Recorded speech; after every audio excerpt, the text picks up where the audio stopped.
हट जा ओझल जग के धुएं, अब दिव्य सवेरा आता है। अविनाशी से इस बिंदु का कल्पों का नाता आता है। बुद्धि के सब पट खोल जरा, सब व्यर्थ किनारे छोड़ जरा। ज्ञान सूर्य की रश्मि से अब भाग्योदय का क्षण आता है। मैं आत्मा शांत, जागृत, तत्पर।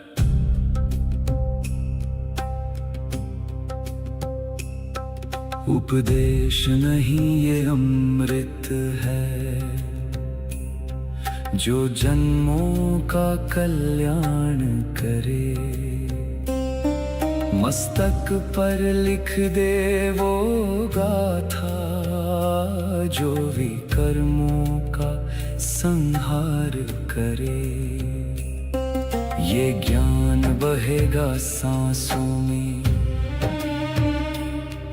ये ज्ञान रमेगा कर्मों में। अवचेतन में संस्कार बने,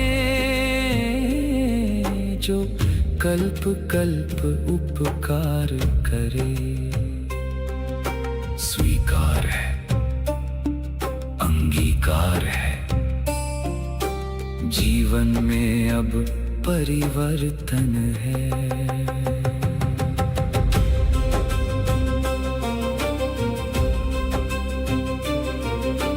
सम्मुख बैठा वो सत्य शिव, निराकार सुख धाम है। उसकी वाणी को सुनना ही अब मेरा एकमात्र काम है। मैं देह नहीं, मैं बिंदु हूँ, मैं अधिकारी संतान हूँ। महावाणी के इस सागर में मेरा सब कुछ अंतर ध्यान है। मौन सुनो, सत्य सुनो, ये परमात्मा की वाणी है, जो तुम्हारे संस्कारों में अंकित हो रही है। अगले 8 प्रहर तक तुम्हारा हर कर्म इस ज्ञान का दर्पण बनेगा, स्मरण रहेगा, परिवर्तन होगा, धारणा होगी।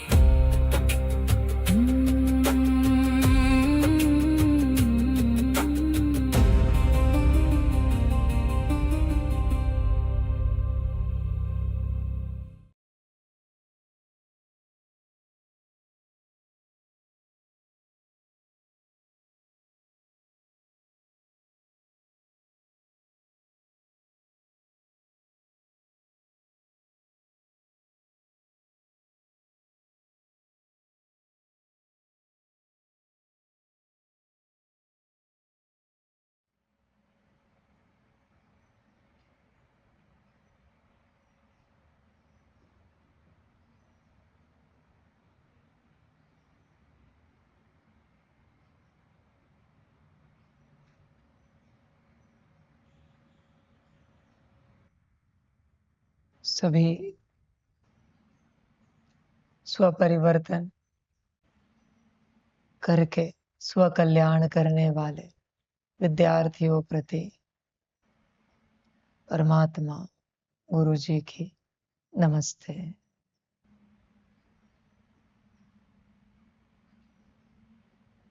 सभी अस्तित्वों को अपने परिवर्तन पर सारा ध्यान देना चाहिए, सारा ध्यान। तुम्हारी आंखें भी तुम्हारे अंदर परिवर्तन खोजे,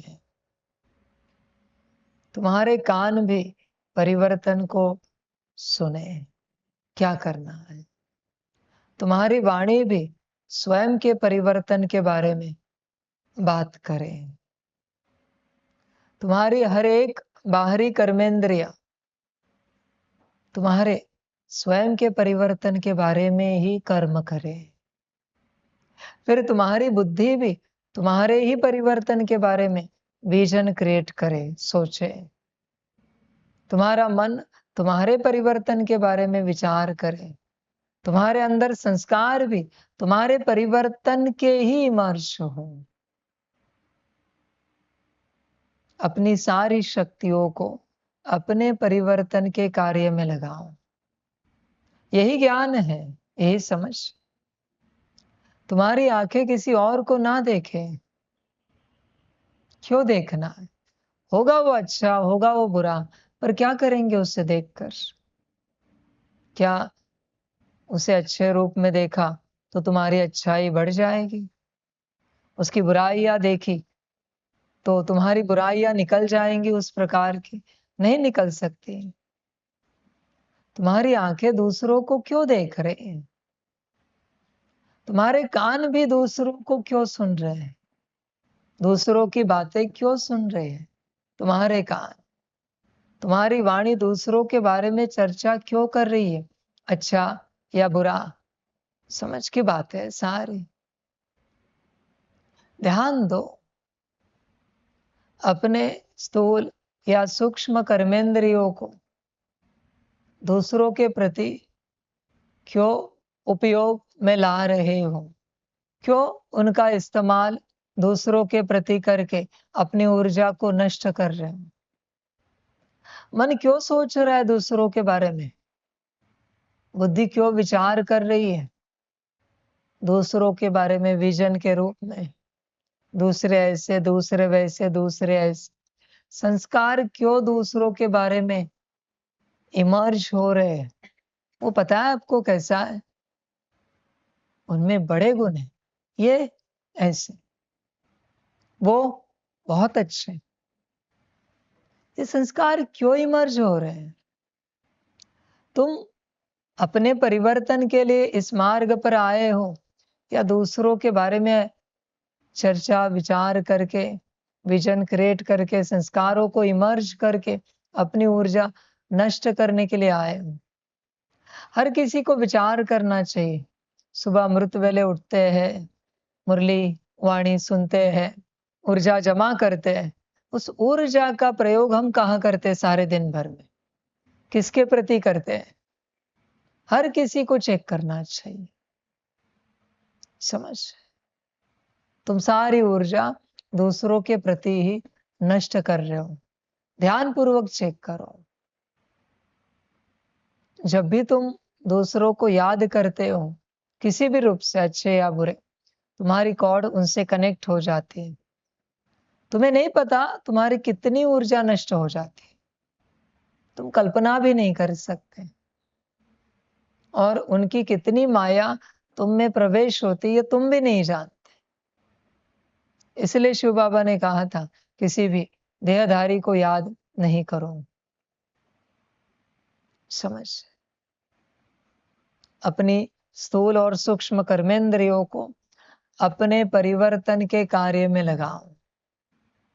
विचार करो, कभी कोई ऐसी एक घड़ी, एक प्रहर, एक दिन आया जिसमें तुमने किसी को नहीं देखा, किसी को नहीं सुना, किसी की कोई बात नहीं की? कितना परिवर्तन होगा? किसी के बारे में कोई विचार नहीं चला, कोई विजन नहीं आया, कोई संस्कार इमर्ज नहीं हुआ। कितना परिवर्तन होगा? तपस्या यही है। तपस्या का आधा हिस्सा, पौना हिस्सा यही है कि दूसरों के बारे में अपनी सूक्ष्म और स्थूल कर्मेंद्रियों को चलाना बंद करना। ये आधी पौनी तपस्या है। माना 12 साल की तपस्या है तो 9 साल इसी में चले जाते हैं। 9 साल दूसरों के बारे में सोचना नहीं, बुद्धि से याद नहीं करना है, संस्कार इमर्ज नहीं करने हैं, कुछ बोलना नहीं, कुछ सुनना नहीं है, कुछ देखना नहीं। इसमें 75% तपस्या चली जाती है। फिर आखिरी 3 सालों में स्वयं प्रति तपस्या शुरू होती है। समय लगता है, पर कोई अगर होश में आए तो बहुत कम समय में इस अवस्था को पा सकता है। दूसरों के बारे में क्या है, क्या रखा है, वो अपनी यात्रा कर रहे हैं। तुम्हें इतना भी ज्ञान है, तुम इतने ज्ञानी हो, समझदार हो, तुम्हें यह बात पता भी है कि हर किसी के जीवन में वही होगा जो उसके जन्म पत्र में लिखा होगा। फिर भी तुम क्यों सोच रहे हो? तुम्हारे सोचने से किसी की जन्म पत्री नहीं बदलेगी। जन्म पत्री उसके अपने कर्मों से बनी है। फिर वो रिश्ते में तुम्हारे माता पिता, पति पत्नी, बच्चे कोई भी हो, तुम बेवजह अपनी शक्ति को व्यर्थ गवा रहे हो। जिसका जब जन्म ना होगा जन्मेगा, जब मरना होगा मरेगा। जिसके जीवन में जो अच्छा होना होकर रहेगा, बुरा होना होकर रहेगा। तुम इन सब बातों को परिवर्तन नहीं कर सकते। तुम कितना भी अच्छा भोजन बनाओ, उसके भाग्य में आज लिखा होगा तो ही वो खाएगा। कितने भी अच्छे वस्त्र लाओ, भाग्य में होगा तो पहनेगा, जन्म पत्र में लिखा होगा तो। कितनी भी अच्छी व्यवस्था करो, भाग्य में होगा तो लेगा। अगर यह सब फिक्स्ड है तो तुम सोचकर क्या कर रहे हो? समझ। और बस इन्हीं बातों को चेंज करने के लिए सारा संसार देवी देवताओं के आगे, भगवान के आगे, परमात्मा के आगे रोता रहता है। इसे बदल दो, इसे बदल दो, इसे बदल दो। जो नहीं बदला जा सकता, जो उसी आत्मा ने, उसी अस्तित्व ने अपने कर्मों से लिखा है। जो अपने कर्मों से किसी ने भाग्य लिखा हुआ है, तुम उससे अपने विचारों से बदलना चाहते हो? पॉसिबल नहीं है, ये नहीं हो सकता इस प्रकार से बदलना। समझ की बात है सारी, बस किसी को समझ में नहीं आता, कोई नहीं समझता। रहम की भावना बहुत अच्छी है इस संसार में चलते, पर तुम किस पर रहम कर रहे हो? तुम्हें कल्पना है? अपने आप को छोड़कर तुम बाहरी रूप से सभी पर रहम कर रहे हो। किसी को खाना नहीं मिलता, तुम्हें बुरा लगता है, तुम्हें रहम आता है। उसके कर्मों से उसे भोजन नहीं मिल रहा है।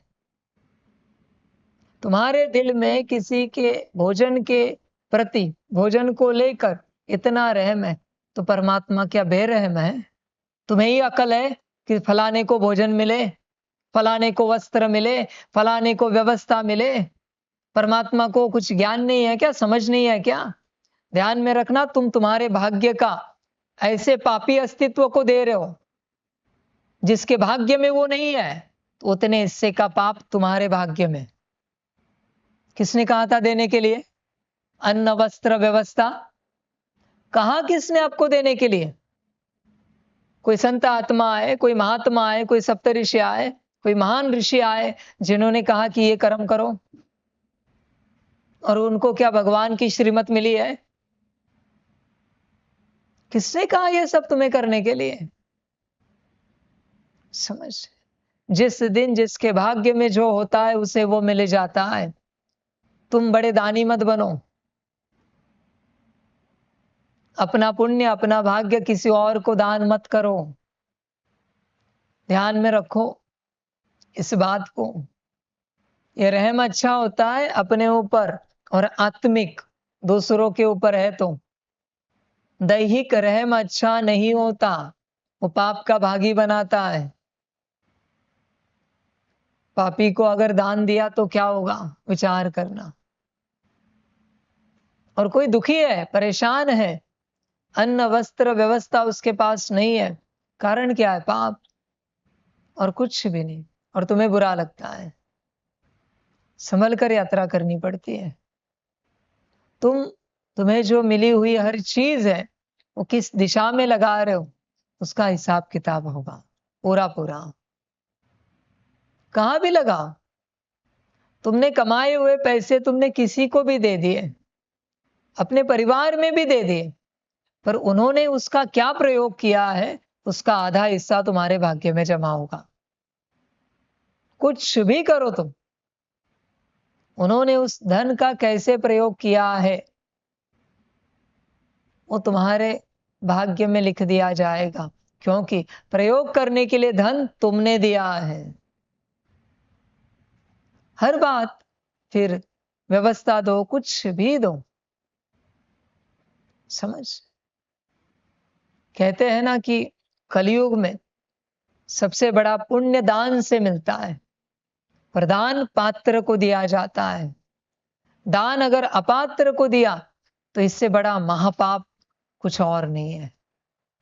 नहीं है। किसी को तुमने 10-20 रुपए दे दिए, उसने छुरी खरीद ली, भोग दी किसी को, पैसे किसके थे? तुम्हारे।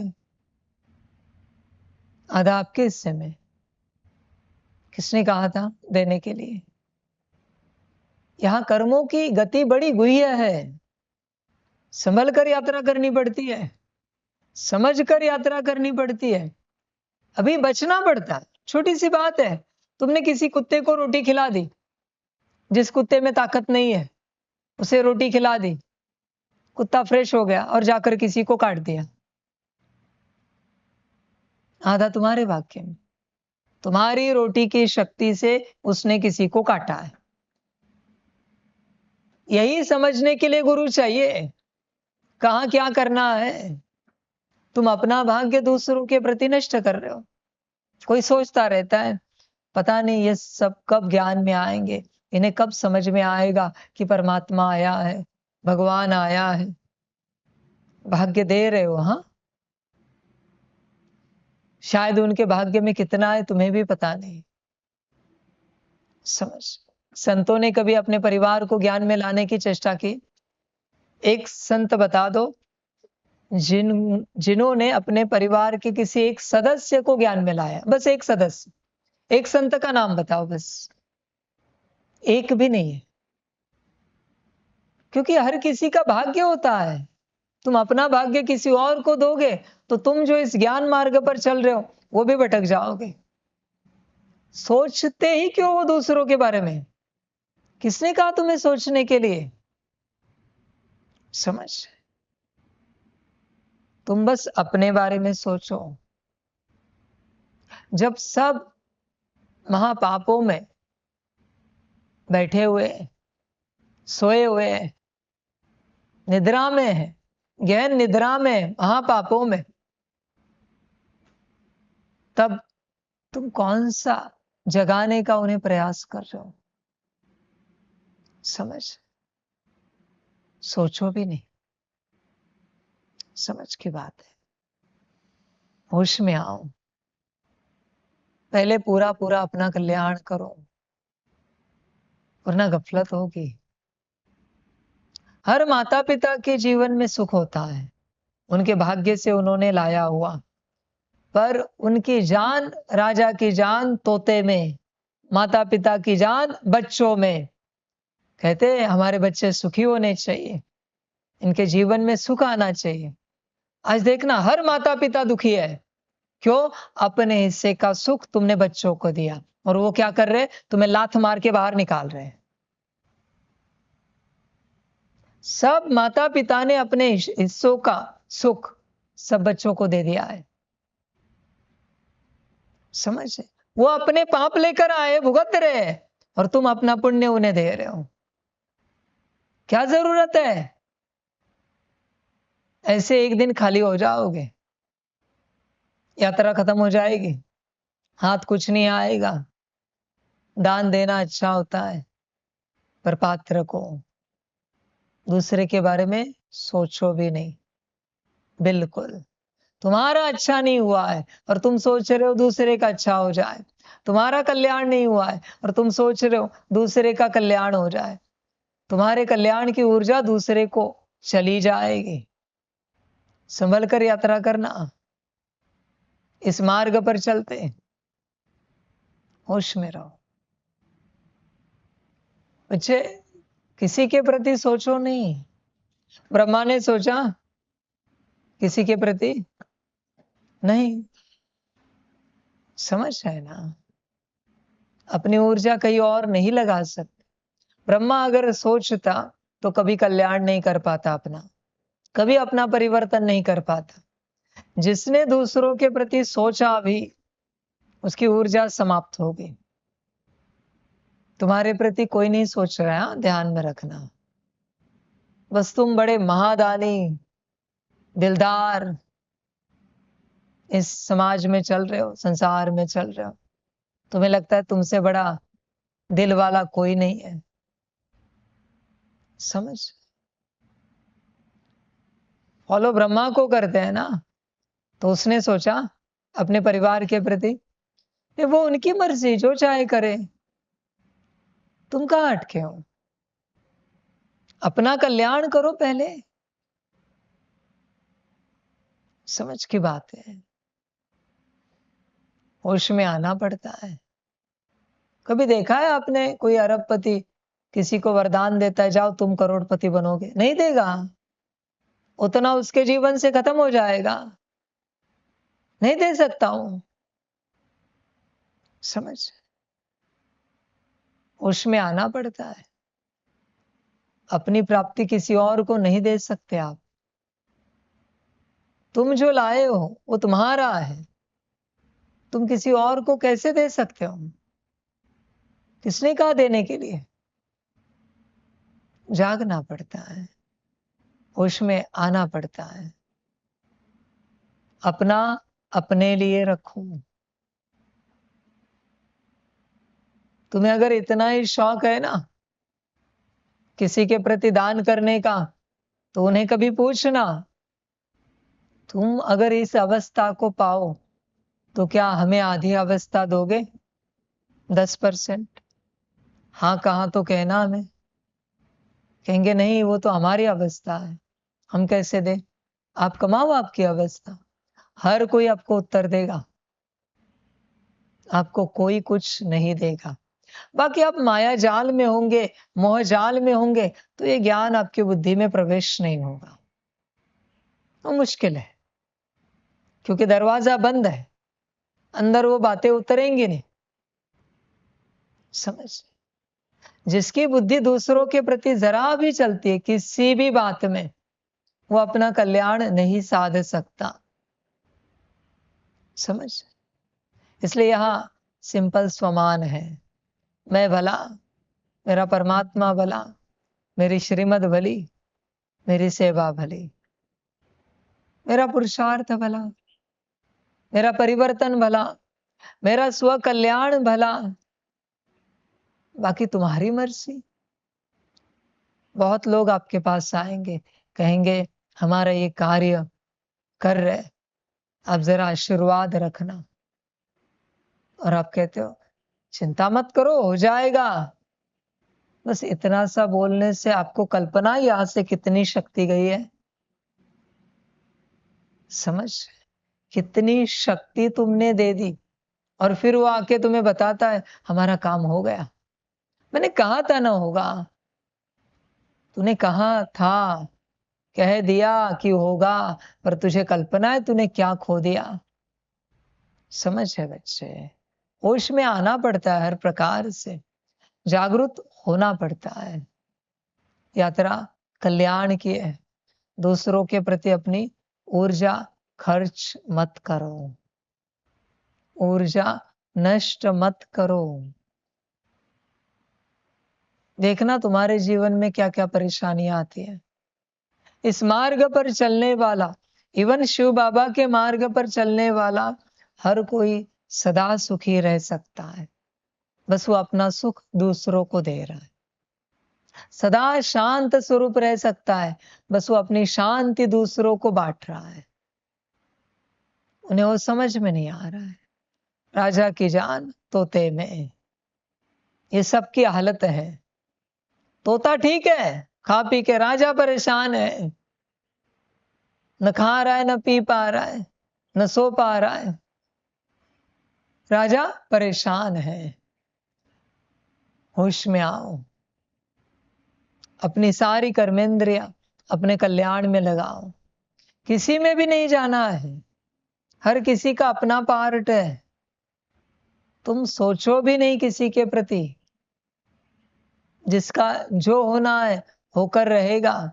फिर दुनिया कहेगी ये तो बेरहमी हुई। बेरहमी नहीं है, ये हमारे ऊपर रहम करना हुआ। हम दूसरों के ऊपर कुछ नहीं कर रहे, हम अभी हमारे ऊपर रहम करना सीख गए। दूसरों के ऊपर रहम बहुत किया, न वो बदले, न हमें कुछ मिला, न हमारा कुछ हुआ। अभी हम हमारे ऊपर रहम कर रहे हैं। देखो, आपकी सारी कर्मेंद्रियों को अपने कल्याण में लगाओ। दूसरों के बारे में मत खर्च करो ऊर्जा। आज कितनी धूप है बाहर, जरूरत है? आज बारिश बहुत हो रही, जरूरत है? जो होना है वो कर रहेगा। आज ठंड ज्यादा है, गर्मी ज्यादा है, क्या करेंगे? करेंगे क्या? तुझे उन बातों से तकलीफ हो रही है तो तू अपना उपाय कर। बाकी हाँ, ऊर्जा क्यों व्यर्थ गवा रहा है? तेरे कहने से धूप कम होगी क्या? बारिश कम होगी क्या? ठंड कम होगी क्या? अपनी ऊर्जा दूसरों के प्रति, दूसरे किसी भी बात में नष्ट करना सबसे पहले बंद करो। सभी बस इसी में ऊर्जा नष्ट कर रहे हैं, सभी के सभी। दूसरों के प्रति सोच सोच कर ऊर्जा खत्म कर रहे हैं। समझ की बात है सारी। होश में आना पड़ता है, जागरूक होना पड़ता है। दूसरों को बस तुमसे खुशी चाहिए, मौज चाहिए, आनंद चाहिए। तुम मरो या जियो, हमें कोई लेना देना नहीं है। और तुम मर रहे हो दूसरों के प्रति सोच सोच कर। परमात्मा भी क्या कहेगा? और जो अच्छा लगे करो, जो अच्छा लगे करो। तुम्हारी जीवन है, तुम मरो या जियो, सुखी रहो या दुखी रहो, वो तुम्हारी मर्जी है, तुम्हारी चॉइस है। उसमें परमात्मा क्या कहे? सभी को अपने में रहना चाहिए, अपने हर एक कर्मेंद्रिय को, अपने हर एक ऊर्जा के कण को अपने परिवर्तन के प्रति लगाना चाहिए। एक कण भी दूसरों के प्रति खर्च नहीं होना चाहिए। संसार कभी ठीक नहीं होगा, कभी नहीं हो सकता, पॉसिबल नहीं है। बाहरी बातें, बाहरी बातों का विनाश ही होने वाला है। आत्माओं का परिवर्तन होगा, शक्तियों का, शिव बाबाओं का परिवर्तन होगा, यूनिवर्स का परिवर्तन होगा। बाकी जो रचना है वो समाप्त हो गई। सदा इस बात को हर अस्तित्व स्मृति में रखे, सदा। ये कभी नहीं भूलना, किसी भी जन्म में नहीं भूलना, किसी भी कल्प में नहीं भूलना कि आत्माओं ने, मनुष्यों ने जो रचा है वो निश्चित रूप से विनाश होगा। भगवान ने जो रचा है वो परिवर्तन होता है, और आत्माओं ने और मनुष्यों ने जो रचा है वो विनाश होता है। ये सार है। इसलिए तुमने जो रचा है बस इस स्मृति में रहना, एक दिन जाएगा। तुम्हारा घर, गाड़ी, बंगला, एवरीथिंग, सब कुछ तुम्हारा जाएगा। तुम्हारा बड़ा ध्यान है तुम्हारे इस खाल पर, हड्डी मांस पर, ये भी जाएगा एक दिन। मैं ये नहीं कहता ध्यान नहीं दो, इंस्ट्रूमेंट है वो, उसका ध्यान रखो। पर इंस्ट्रूमेंट का ध्यान रखा क्यों जाता है? ताकि मालिक अपना परिवर्तन का कार्य कर सके। पर बस इंस्ट्रूमेंट को ही संभाल रहा है, और क्या कहे? दिन रात गाड़ी को ही अंदर बाहर से साफ कर रहा है, पोंछ रहा है। समझ में नहीं आ रहा है, गाड़ी इसकी नौकर है या ये गाड़ी का नौकर है? तुम देह के नौकर हो या देह तुम्हारा नौकर, सेवाधारी है? सच में समझ में नहीं आ रहा है। देह आत्मा के प्रयोग के लिए है या आत्मा देह के प्रयोग के लिए यहां पर है? कौन किसके लिए है? तुम कल्पना करो। तो पूरा फंसे हुए हो हर प्रकार से। कोई सूक्ष्म रूप में वो भी अटका हुआ है, कोई निराकार रूप में वो भी अटका हुआ है। तुम्हें होश होना चाहिए, जागृति होनी चाहिए।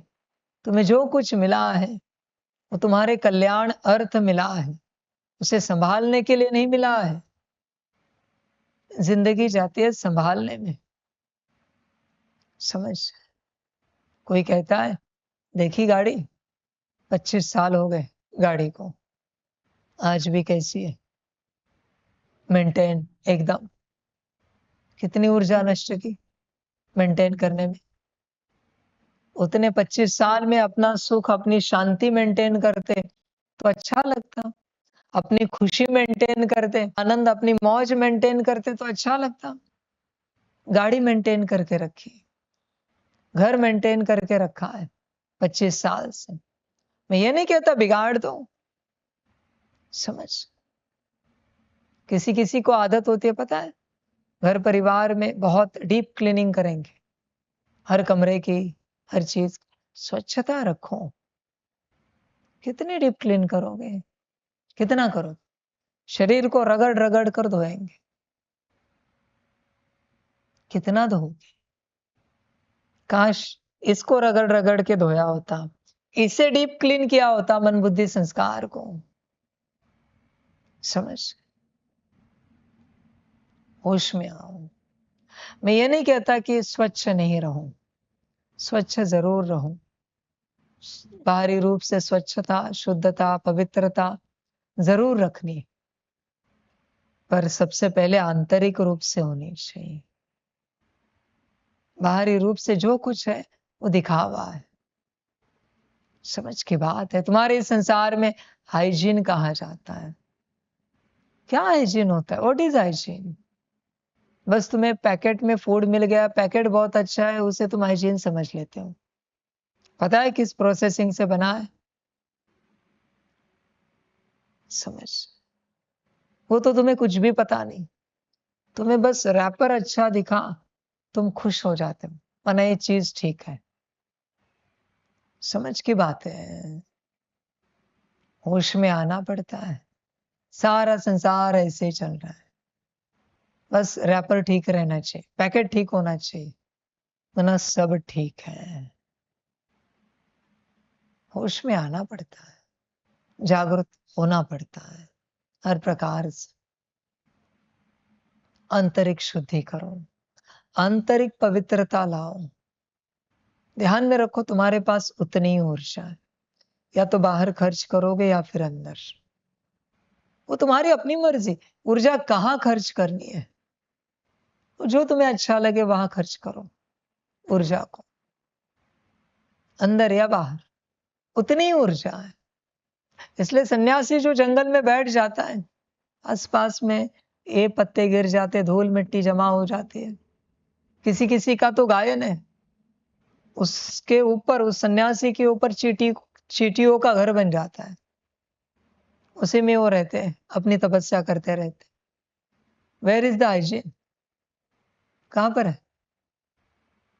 उन्हें समझ है कि हाइजीन कहां मेंटेन करना है, शुद्धता, पवित्रता, दिव्यता कहां मेंटेन करनी है। हम ये नहीं कहते कि बाहरी रूप से कचरा करो, नहीं, पर तुम्हारा ध्यान कहां है, अंदर या बाहर? बाहर ध्यान दिया तो अंदर कभी उतर नहीं पाएगा। समझ। बाहर नाम मात्र ध्यान रखा है, बाकी सारा ध्यान अंदर। समझ की बात है सारी। होश में आओ, गफलत नहीं करो।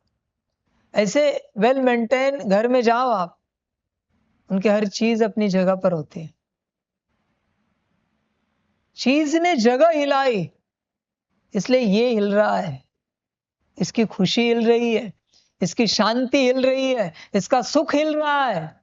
क्यों? क्योंकि चीज ने जगह हिलाई। किसी ने किसी और चीज को कहीं उठा के रख दिया, ये हंगामे। उसे समझ में नहीं आ रहा है कि ये सब कुछ यहाँ के खुशी के लिए। ना कि उनको मेंटेन करने के लिए ये है। समझ की बात है, पर सब समझ नहीं पाते हैं। जीवन उसी में बीत जाती है संसारियों की, संसार को ठीक रखने में पूरी जीवन बीत जाती है। सालों साल सारा संसार एकदम ठीक रखेंगे और अंदर कचरा हो जाता है। समझ की बात। कोई व्यक्ति शरीर से बूढ़ा तभी होता है जब उसका ध्यान बाहर होता है। शरीर से बूढ़ा होता है जब ध्यान बाहर होता है। सन्यासी बूढ़े नहीं होते। हाँ, बाल सफेद होंगे, दाढ़ी मूछे सफेद होंगे, पर बूढ़े कभी नहीं होते। देखो, तन यंग ही लगता है उनका, उम्र कितनी भी हो। क्यों? क्योंकि उनका ध्यान अंदर है, बाहर नहीं है। समझ? बाहर ध्यान देने से अंदर की ऊर्जा समाप्त होती है। अंदर की ऊर्जा समाप्त होने से तन बूढ़ा होने लगता है। होश में आना पड़ता है, जागरूक होना पड़ता है। जागो, अंदर ध्यान। बाहर कहां भटक रहे हो? बाहर रखो ठीक, सब अपनी जगह पर रखो, जैसे रखना है रखो, परेशान ना हो। हर किसी की आयु है यहां पर, हर किसी की आयु है।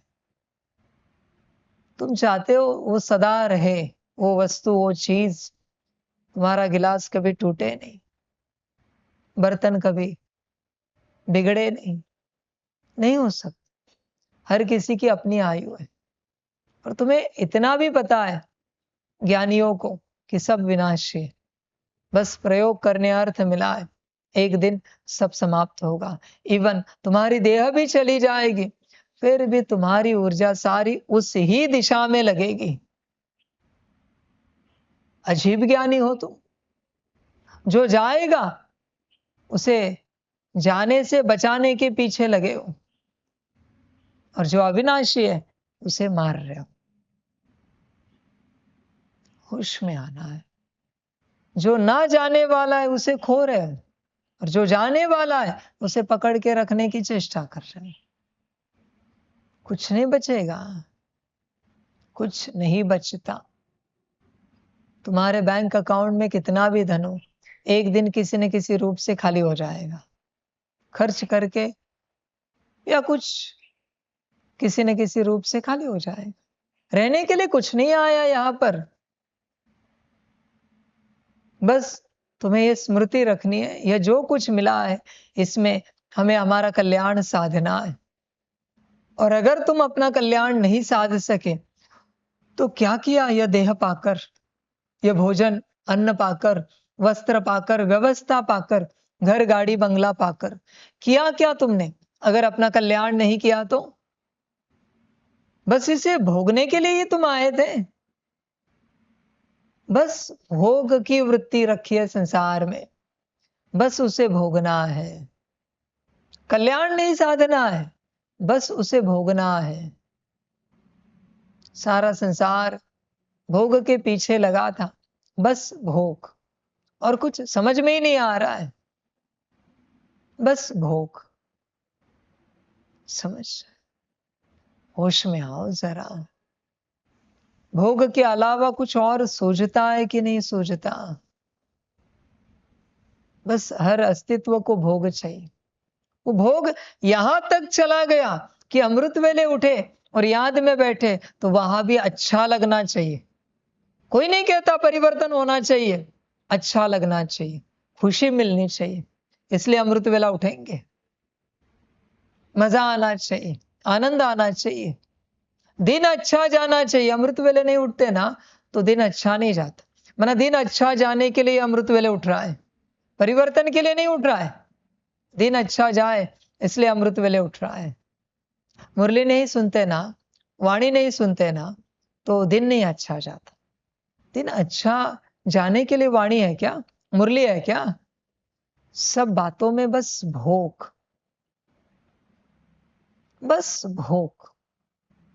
ट्रांसलाइट के सामने भी बैठेंगे ताकि अच्छा लगे। परिवर्तन की दिशा में कोई कुछ भी नहीं कर रहा है, बस भोग की यात्रा चल रही है सभी की। कहां तक भोगोगे, कितना भोगोगे? तुम्हें खबर है, तुम तुम्हें ही भोग रहे हो।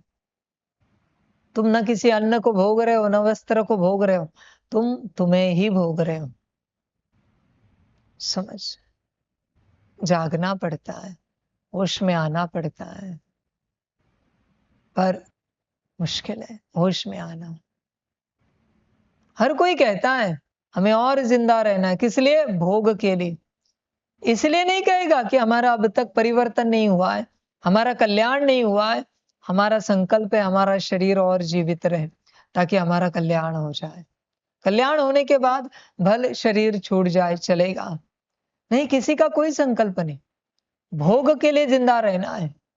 शरीर जिंदा रहे भोग के लिए, इतने जल्दी नहीं मरना है हमें। समझ, बस भोग, भोग के अलावा कुछ नहीं सोच रहा है। कभी तो भोग से बुद्धि हटाओ। भोगी बुद्धि कभी योगी नहीं बन सकती आत्मा। भोगी बुद्धि वाले योगी आत्मा नहीं बनेंगे। जो भोग में, वो योग क्या करेंगे? समझ, और कहने के लिए कहेंगे हमें योग करना है, हम योग कर रहे हैं, हम अमृत वेले उठकर योग करते हैं। वहां भी भोग है तुम्हारा। तुम्हें तुम्हारे भगवान से अच्छा फील होना चाहिए। अमृत वेले तुम्हारा भगवान आए और मारे 2-4 थप्पड़, परिवर्तन के लिए स्वीकार करोगे? नहीं। भोग, भगवान माना कैसे? मीठा, प्यारा, खुशी देने वाला, आनंद देने वाला, मौज कराने वाला। तुम्हें जो चाहिए उसी रूप में तुमने भगवान को बना दिया है। सदा स्मृति रखना, असुरों को मारने वाला भगवान महाकाल था। जितने अवतार थे, मीठा प्यारा नहीं था। नरसिंह अवतार कैसे थे? मीठे प्यारे थे क्या? जिन्होंने सीधा पेट फाड़ दिया। तो तुम्हें समझ में नहीं आ रहा तुम्हारे अंदर माया बैठी है और वो महाकाल पेट फाड़ के माया निकाल रहा है? पर नहीं, तुम्हें भगवान चाहिए मीठा। मेरा बाबा, मीठा बाबा, प्यारा बाबा। बकवास बातें कर रहे सारी। समझ है, बस तुम्हें जैसा चाहिए वैसा भगवान तुमने बना दिया। तुम्हें जैसे देवता चाहिए वैसे तुमने रच दिए। तुमने तुम्हारे हिसाब से भगवान चुन लिया, देवता चुन लिए, रच दिए, बना दिए, और क्या कहें? पूरे संसार में एक भगवान या देवता बताओ जिनको टाइटल है ये परिवर्तन करने वाले भगवान है या परिवर्तन करने वाले देवता है, इनके पास जाकर परिवर्तन होता है। किसी को चाहिए ही नहीं है, तो परिवर्तन करने वाला भगवान कौन बनाएगा? जरूरत नहीं है, बस भोग। समझ, होश में आना पड़ता है। देखो, जिस तीर्थ क्षेत्र में, जिस स्थान में भोजन पंच पकवान बहुत अच्छे से मिलता है, देखो भीड़ कितनी होती है, प्रसाद बड़ा होता है सुंदर, देखो भीड़। और जहां कोई पूछता भी नहीं, बस पूजा करके चले जाते, देखो वहां कितने जाते हैं, नाम के जाएंगे। बस तुम्हें भोग चाहिए। अमृत वेला उठकर भी तुम्हें भोग चाहिए। समझ, कोई नहीं कहता हे मेरे परमात्मा मुझे मारो पीटो पर परिवर्तन करो, गालियां दो, डांटो पर परिवर्तन करो, कोई नहीं कहेगा।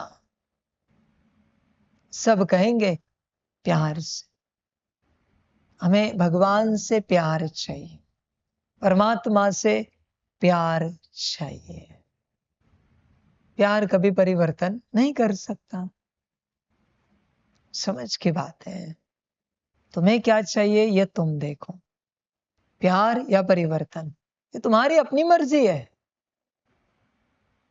तुम्हारी अपनी चॉइस है। समझदार चॉइस करता है। समझ, ना समझ प्यार की आशा करता है, खुशी की मौज की आशा करता है, और उसी में उसकी जिंदगी कट जाती है। जागना पड़ता है। होश में आओ, जागो। परिवर्तन, परिवर्तन की चाहना रखो। हर प्रकार से हमारा परिवर्तन हो जाए, हर प्रकार से पूर्ण रूप से हमारा परिवर्तन हो जाए, यही हर अस्तित्व का संकल्प होना चाहिए। परिवर्तन की दिशा में, हे परमात्मा, आपसे हमें किसी भी प्रकार का प्यार नहीं चाहिए, हमें परिवर्तन चाहिए। आप हमारा परिवर्तन करो। भला हमें किसी भी प्रकार का कोई वर्षा ना दो, कोई सतयुग ना दो, कोई ऊंच पद ना दो, पर हमारा परिवर्तन करो। हम परिवर्तन के लिए तेरे पास आए। हमें कुछ नहीं चाहिए सिवाय परिवर्तन के। कोई स्वर्ग भी नहीं चाहिए, उसका कोई पद भी नहीं चाहिए, हमें बस परिवर्तन चाहिए। स्वर्ग की दिशा में जो परिवर्तन कर रहे हैं, परमात्मा के वचन ध्यान में रखना। स्वर्ग की दिशा में जो परिवर्तन कर रहे हैं, ये नर्क में नहीं गए तो हार गया मैं। नर्क में ये सब नहीं गए तो हार गया मैं। ये सब डीमन के बिरादरी में नहीं गए तो हार गया मैं। सब डीमंस बनेंगे। स्वर्ग चाहिए ना, डीमन के लोक में भी स्वर्ग है, नीचे के सारे लोकों में स्वर्ग है। वहां भी हर लोक में 108 बिरादरियां है, 108 पद पोजीशन होते हैं। तुमने किस उद्देश्य से परमात्मा का ज्ञान सुना है, उसके अनुरूप तुम उस स्वर्ग में चले जाओगे। 14 भुवन है तो 14 स्वर्ग है यहां पर। ध्यान में रखना, तुम्हारा उद्देश्य क्या था परिवर्तन के पीछे का, उस अनुसार, उस अनुरूप तुम उस लोक में जाकर पाठ बजाओगे। लास्ट जो महाअसुरों का लोक है, वहां भी स्वर्ग है। स्वर्ग सब जगह है। कभी डीमन का स्टडी करोगे ना तो पता पड़ेगा, स्वर्ग है। इच्छा है ना इनकी कि हमें स्वर्ग चाहिए, इच्छा सब नीचे, सब नीचे जाओगे। 7 लोक नीचे जाओ, मौज करो। सुख, तुमने जो सुख चाहा है वो सुख तुम्हें वहां मिलेगा। और जिसने अपना परिवर्तन चाहा है, उसका सुख परमात्मा डिसाइड करेगा वो किस लोक में जाना चाहिए। पर बहुत से बच्चे स्वर्ग की आशा में परिवर्तन करते हैं, पुरुषार्थ करते हैं स्वर्ग की आशा में, ये सब नरक में जाएंगे। परिवर्तन की कोई आशा नहीं होती, परिवर्तन का कोई आधार नहीं होता, परिवर्तन का कोई कारण नहीं होता। जो लोग स्वर्ग की आशा में भक्ति कर रहे हैं, वो भी नरक में जाएंगे, वो भी नीचे वाले लोकों में जाएंगे। तुम किसी प्राप्ति के आधार से अपना परिवर्तन कर रहे हो तो वो प्राप्ति तुम्हें निश्चित रूप से मिलेगी, वो नीचे वाले सारे लोकों में है। जाओ, मौज करो। समझदार कहता है मुझे कोई प्राप्ति नहीं चाहिए, मुझे बस मेरा परिवर्तन चाहिए, मुझे किसी भी प्रकार की प्राप्ति नहीं चाहिए।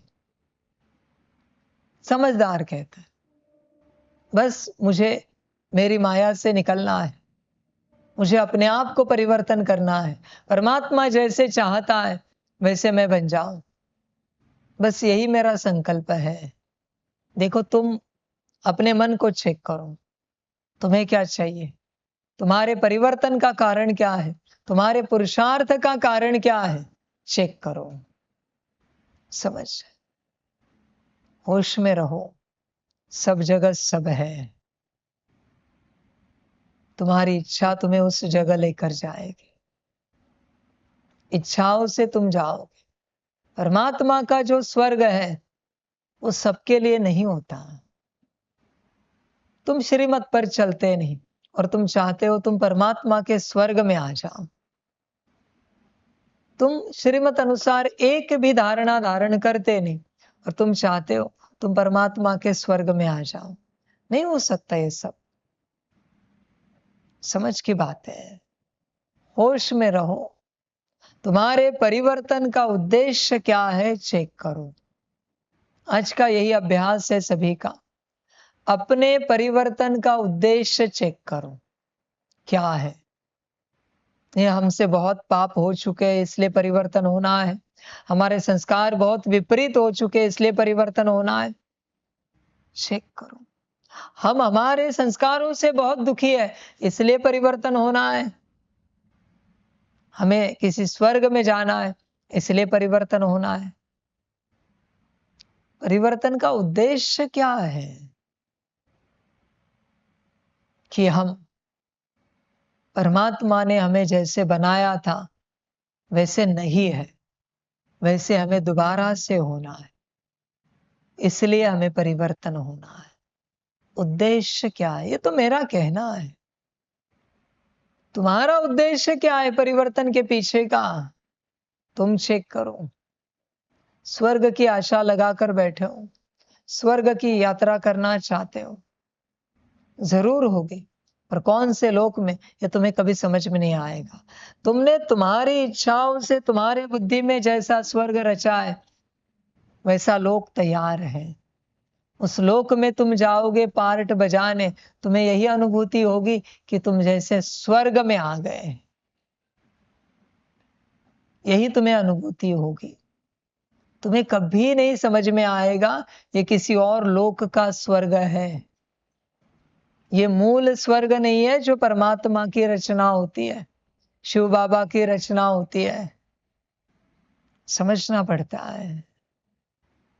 तुम्हारे परिवर्तन का उद्देश्य चेक करो। बड़ी यात्रा है, समझ की यात्रा है, पर सभी समझते नहीं। चेक करो तुम्हारे परिवर्तन का उद्देश्य क्या है, किस उद्देश्य से तुम परिवर्तन होना चाहते हो। उद्देश्य अगर अशुद्ध होगा तो प्राप्ति भी अशुद्ध होगी। इसलिए गुरु लगता है, इसलिए परमात्मा चाहिए, इसलिए श्रीमत चाहिए, इसलिए परमात्मा के ज्ञान की समझ चाहिए। वरना इच्छाएं तो बहुत है। समझ, गॉड शब्द सबने सुना है। तुम्हें क्या लगता है गॉड सिर्फ शिव बाबा का शब्द है? जिस बिरादरी के जितने भगवान हैं उन सबको गॉड कहा जाता है। सेटन को भी गॉड कहते हैं, डीमन का हेड भी होता है उसे भी गॉड कहते हैं। इसलिए जब तुम गॉड बोलते हो तुम किसे कॉल कर रहे हो ये तुम्हें भी पता नहीं है। परमात्मा एक ही है, परमात्मा एक ही है। तुम किसी उद्देश्य से गॉड बोलते ही नहीं हो तो कोई और गॉड हाजिर हो जाता है।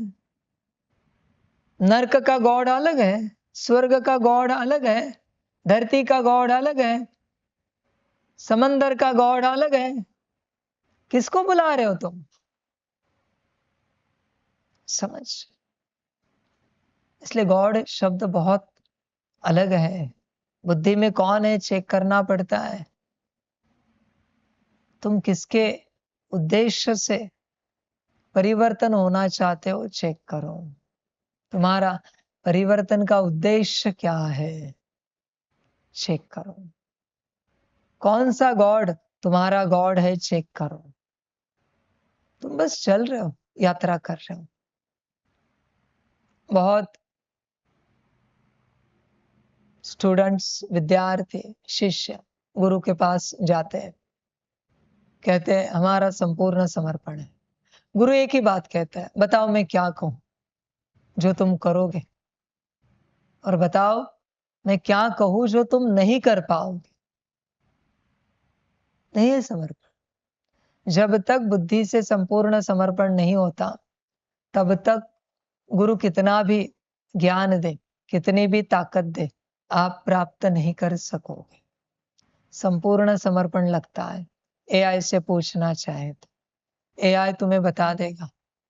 संपूर्ण समर्पण माना ये नहीं कि घर बार छोड़ के यहाँ आके समर्पित हो गए, पर बुद्धि से पूर्ण रूप से हम आपके हैं। आप जब भी जो बोलो वो करेंगे।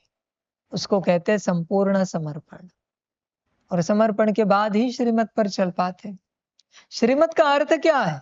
श्रीमत का अर्थ ये नहीं कि एक छोटी मोटी आज्ञा दे दी और तुमने पालन की, पुरुषार्थ किया संसार की, उसे श्रीमत कहेंगे। श्रीमत का अर्थ है उसका इशारा भी तुम्हें समझ में आए और तुम वो करो। उसका पलके झपकाना भी तुम्हें समझ में आए और वो तुम करो। उसकी हर बात तुम्हें समझ में आए और वो तुम करो। उसे श्रीमत कहते हैं। समझ। श्रीमत माना एक दो दो चार पालन किए हो गया क्या? श्रीमत संपूर्ण होती है, आधी अधूरी नहीं होती। देखो बच्चे, किसके उद्देश्य से तुम क्या कर रहे हो, विचार करो। परिवर्तन करना है तो अपने आप को गुरु के हाथ में सौंपना पड़ता है, तब परिवर्तन होता है, वरना मुश्किल है परिवर्तन होना। थोड़ा गुरु ने जो कहा वो करेंगे, थोड़ा हम हमारे हिसाब से करेंगे, थोड़ा कहीं यहाँ वहां से सुनेंगे, उनके हिसाब से करेंगे। इसको परिवर्तन नहीं कहते, ये माया है। जागो, होश में आओ। संपूर्ण रूप से एक के हिसाब से ही करना पड़ता है सब कुछ, तब उसे परिवर्तन कहते हैं। समझ के बाद अब तक वो भट्टी हमने की नहीं, आगे चल के होगी कभी। कुछ नहीं, जितने भी आएंगे कहेंगे बाहर जाओ, 1 मिनट में कहेंगे अंदर आओ, कहेंगे बैठो, खड़े रहो, आगे बढ़ो, पीछे आओ। 8 घंटे तक आज्ञा देंगे। देखना है कौन करता है बिना थके, उसी उमंग उत्साह से, उसी ही खुशी से, उसी ही मौज से कौन करता है, हमें भी देखना है। जो करेगा माना उसने समर्पण किया है, जो थक जाएगा समर्पण नहीं किया है। इसलिए सोच रहा है थक गए, कितनी बार बैठे, कितनी बार उठे, कितनी बार चले, कितनी बार आगे पीछे घूमे। समझ। श्रीमत है, गुरु आज्ञा है, समझना पड़ता है। ज्ञान सुनने से परिवर्तन नहीं होता, समर्पण करने से ही परिवर्तन होता है। ज्ञान ने अगर तुम्हें बदल दिया तो ज्ञान परमात्मा बन गया। ज्ञान किसी को नहीं बदल सकता, परमात्मा ही परिवर्तन करता है, और परिवर्तन के लिए समर्पण करना पड़ता है। बाबा ये आपका। सभी ज्ञान से परिवर्तन करना चाहते हैं, 2 कौड़ी के ज्ञान से। मैं मेरे ज्ञान को ही 2 कौड़ी का ज्ञान कह रहा हूं। 2 कौड़ी का ज्ञान है ये। तुम सोच रहे हो इससे परिवर्तन हो जाओगे? आधी कौड़ी के योग से तुम परिवर्तन करना चाहते हो। धूल के कण भरे धारणा से परिवर्तन करना चाहते हो, और अहंकार से भरी सेवाओं से अपना परिवर्तन करना चाहते हो। नहीं हो सकता। तुम्हारी माया है, करना है तो ट्राई करो, मुझे कोई आपत्ति नहीं। परिवर्तन सिर्फ परमात्मा करता है, बाकी किसी में ताकत नहीं। ज्ञान की शक्ति को हाजिर करो, पूछो क्या आप परिवर्तन कर सकते हो? नहीं कर सकते। योग की शक्ति को हाजिर करो, धारणा सेवा की शक्ति को हाजिर करो, नहीं कर सकते। परिवर्तन करना परमात्मा का काम है। समझ। जिस दिन परमात्मा की कृपा हो जाती है परिवर्तन हो जाता है। परमात्मा की कृपा चाहिए परिवर्तन के लिए। तुम्हारी समझ से तुम परिवर्तन नहीं हो सकते। इतनी सी समझ। मेरा 2 कौड़ी का ज्ञान, उसको लेने की समझ भी कितनी होगी? ज्यादा से ज्यादा 4 कौड़ियां 10 कौड़ियां होंगी। इससे परिवर्तन करोगे? समझ। होश में आना पड़ता है। परिवर्तन परमात्मा की मर्जी से होता है, पर उसके लिए श्रीमत पर चलना पड़ता है। ऐसे कैसे मर्जी दे दे? उसके लिए अपने आप को परमात्मा को सौंपना पड़ता है। ट्राई करो ज्ञान से परिवर्तन करने का और मुझे बता देना। हुआ तो ज्ञान को परमात्मा बना देंगे, ज्ञान की शक्ति को। समझ की बात है। ज्ञान से कभी परिवर्तन नहीं होता, ज्ञान से सिर्फ समझ मिलती है।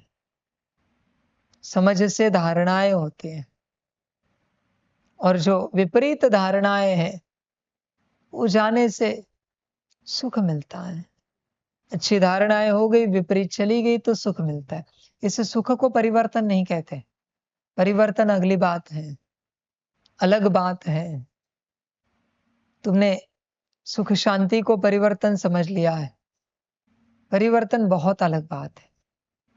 समझ की यात्रा है, कर सको तो करना।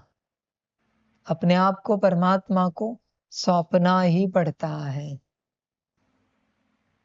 तुम अपना परिवर्तन अपने समझ से नहीं कर सकते, कोई जन्मा नहीं है। समर्पण एक ही उद्देश्य है, सभी अस्तित्वों के लिए पूर्ण रूप से समर्पण। कोई साकार में बैठा है तो साकार में समर्पण, आकार में बैठा है तो आकार में समर्पण, निराकार में है तो निराकार में समर्पण, स्थूल में है तो स्थूल में समर्पण, सूक्ष्म में है तो सूक्ष्म में समर्पण।